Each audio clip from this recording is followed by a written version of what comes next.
And so to get you going, AARP is going to be offering a free monthly webinar on Zoom that's called Mind and Body with Coach Carl. And we're going to be diving into the 6 pillars of brain health and also doing some gentle exercises to manage stress and increase your strength and flexibility. Well said. That mind and body connection is so important.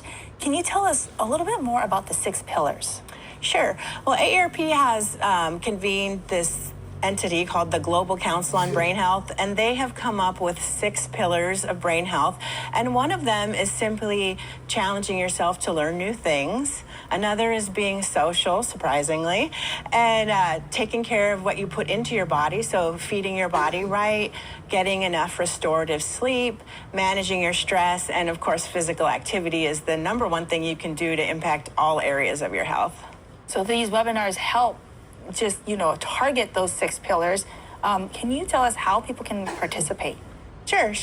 If you go to aarp.org/local, you can go ahead and put your zip code in, and you're going to see first thing on there that we're doing a Zoom webinar tomorrow on this topic. Just register for the event. You'll be sent the Zoom link. And if you haven't done Zoom before, just load the free Zoom meeting app onto your computer, and you're set to go. Awesome. Keeping it super simple, right? Because, as we get older and there's a lot of new technology out there, it can be a little bit difficult to be tech savvy. So I like how it's all on Zoom, very simple. Kupuna, who utilize these webinars, a lot of times we also have caregivers who help them. So can you tell us, what do caregivers need to know when it comes to these webinars? Well, I think one thing is you should consider doing this webinar with your loved one, because doing things together when you're a caregiver with your loved one can help bring you closer together and form new memories, so you're not always living in the past. You're moving forward in the future.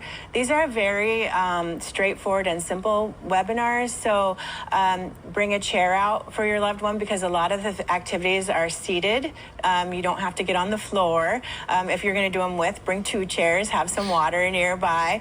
But yeah, all the movements are gentle. You can do them at your own pace, and part of it is social. So we'll be diving into